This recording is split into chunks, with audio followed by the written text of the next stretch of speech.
užtraukėme valtį ant lėkšto kranto, kad vėjas ir banga nenuneštų, paskui ėjome per gurgždančią po kojomis pievą, užkliuvau už spygliuotos vielos, stūksojo priešais niauri kopa, jos papėdėje glaudėsi plačiai išsidriekęs senas žvejų kaimas.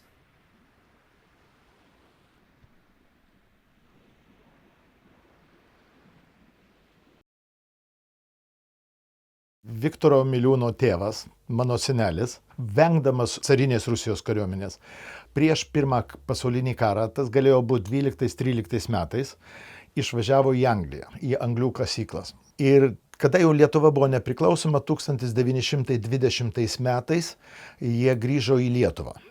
Kilmės jie buvo iš Vilkaviškio, iš Suvalkijos. Pradžia buvo tame, kad jis labai mėgo skaityti.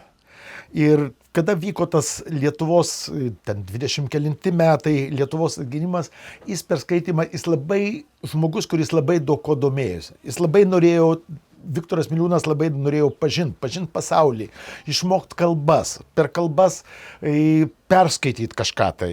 Tada pradėjau dominti literatūrą, gal pradėjau rašyti eilėraščius. Jis yra parašęs eilėraščių, bet gal čia nebuvo jo pati stiprioji vieta. Ir, taip jis, ne tai, kad sulaukė, kad prasidėjo Antras pasaulinis karas. Bet jo sesuo draugavo su Jonu Velička, kuris vėliau buvo visos sovietinio laikotarpio melioracijos ministras. Jis už nieką nenorėjo, niekaip nenorėjo tiesiog bėgti, pasitraukti. Sesuo nebėgo, tėvai nebėgo ir mano tėvai taip pasiliko Lietuvoje. Ir karo metais jis dirbo Vaidilos teatre, kuri buvo Arklių gatvėje. Ir Nidoje šitas namas buvo nupirktas 61 metais. Jis labai abejojo, ar pirktą namą, ar jis gerai daro. Jis nebuvo verslininkas, jis buvo tiesiog menininkas. Ir jis bijojo, kad ar nupirkę čionais tiesiog nusišalins nuo visų kitų ir bus tiesiog kaip izoliuotas. Bet įvyko visiškai kitaip. Ir tai būdavo vasaros laikas, kada jie atvažiuodavo vasarą. Na tai čia jau buvo tokia kaip ir būtinybė tiesiog apsilankyti čia. Nes vėliau pasistatė rašytojų namai, tai buvo taip ir vadinama, kad čia yra antras rašytnamis. Jis susidraugavo su Blėdžiu ir Miltiniu ir buvo parašyta karuselė. Ir karuselės atidarimas, kur aš dalyvavau, Baltakis, jo draugai dalyvavo, buvo didžiulis tas pristatymas, karuselės atidarimas.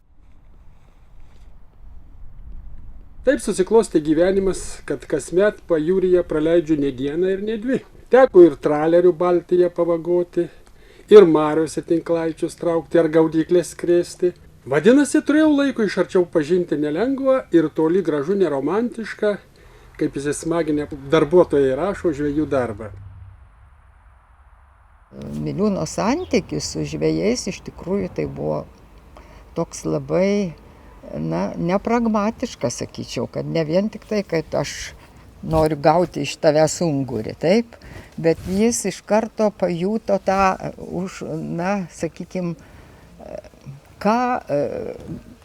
svarbiausią dalyką, pajuto, kad jis visą tai gali parašyti. Ir jis pakeitė tą visą savo žanrą. Jis iš dramaturgo pasidarė, ne dėl to, kad jis neužmiršo dramaturgiją, bet jis pasidarė daugiau kaip prozininkas, rašytojas. Dauguma buvo iš tų žmonių pasakojimų, iš tų vietinių pasakojimų, jų istorijos gyvenimo, kaip jie pakliuvo į Nidą, ką jie darė anksčiau, jų santykiai, šeimos santykiai, su vaikais santykiai. Kad ir pykdavo kiti, gal žvejai atpažindavo, bet jie visi tapo jo herojais iš tikrųjų. Jiegi skaito ir skaitė viską ir būtinai tai jau laukdavo tų knygų. Kai vienas sužinodavo, tada sakydavo, žinai, parašė, aš irgi noriu nueit pasišnekėti. Ir va tai būdavo vienas per kitą ir ateidavo su juo bendraudavo.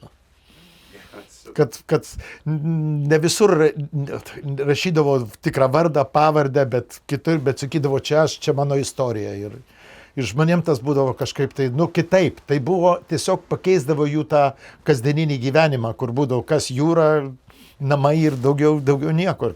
Kars nuo karto į Klaipėdą išvažiuoti. Tai jis praktiškai nutapė, aš taip galėčiau pasakyti, kokio 7-8 ir gal 90, kol dar žvejyba buvo tokia aktuali labai, tą visą tokį portretą paliko mums. Kaip gyveno, ko vertėsi, kas jos čia vargino, kas jos linksmino. Nebūčiau susitikęs ir pūdą druskos suvalgęs su šičionykščiais žvejais, žvėjienėmis ir ne tik jais. Laimė paskui manęs nepaliko. Ji leido man kasmet čia gyventi po 4 ir daugiau mėnesių. Ir jei kas dabar mane pavadintų neringiškiu, tik džiaugčiausi. Laimė todėl, kad jei ne ši gera pažintis, jei ne marios ir jūra, kopos ir pušynai, audros ir štiliai, giedra ir rūkas, jei ne koloritingi žvejai ir vietiniai ir atvykėliai, tų žvejų darbas toli gražu nelengvas, jų džiaugsmai ir širdgėlos, jų mintys apie gyvenimą, nebūčiau savo plunksnos išmėginęs prozos žanre. O su bėgančiu laiku keičiasi ne tik negyvoji gamta, bet ir žmogus. Keičiasi ir pamario žvejys. Jis jau nebe tas, su kuriuo susitikau anais pokario metais, nebe ta ir neringa. Socialiniai pakitimai visad palieka savo antspaudą. Kadangi, kaip aš sakiau, keitėsi tos senbuviai, išvyksta, užima jų vietą jau atvykę žmonės, kurie dalis nebuvo žvejų, išmoko žvejoti jie. Tai va, jo unikalumas, kad jis sugebėjo per tuos 30 mečius visą tą gyvenimą parodyti ir kaip šitie žmonės atvykę iš kitų kraštų, jiems čia tapo savas kraštas. Čia gimė jų vaikai, jie čia išaugo ir aš dar dirbau mokykloje, man labai patikdavo, kai kur nuvažiuoju, man truputį ir pikta būdavo. Jie sako, mes iš Neringos. O ką tai pasakė? Reiškia, jis didžiuojasi to kraštu, pabrėžia, nes jų čia gimtinė.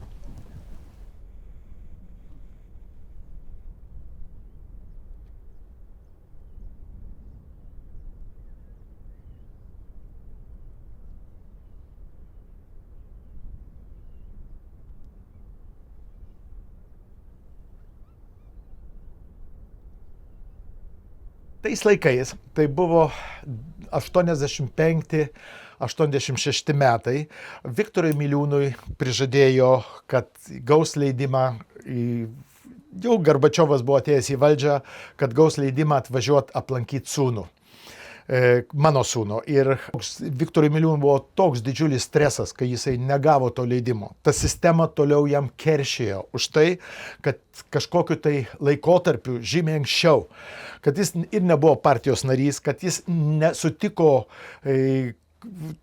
rašytojo Radaičio, kuris ateidavo pas jį ir bandydavo jį įkalbėti, kad jis važiuotų ir jaunystės draugą Blekaitį prikalbėtų, kad grįžtų į Lietuvą. Tėvas niekas su to nesutiko ir aš manau, kad tas nervinis gyvenimas, ta nervinė įtampa ir tas stresas paveikė jo ir ligą ir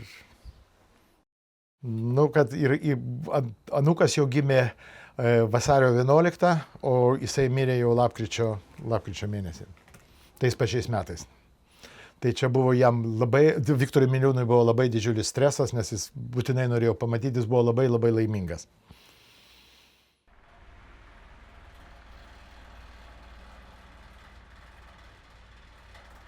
Visas žmogaus gyvenimas laukimas. Sulaukęs, akimirkai stabteli, lyg norėdamas įsitikinti, ar to laukia. Ne to. Ir vėl akis sminga į vos matomus tolius, kur vaikščioja jo laimė, į kurią jis skuba, kurią šaukia, kurios laukia ir laukia, o sulaukęs akimirkai stabteli. Arba, tegul tik jo vienatvę ateina seni draugai, tie, su kuriais jis iš marių traukia ungurius, karšius ir kitokias geras žuvis, su kuriais plaukė nedidukė Dorė, gana toli nuo kranto jūra, metė ūdas ir lupo iš gilaus vandens stambes menkes. Tegul tik jie ateina.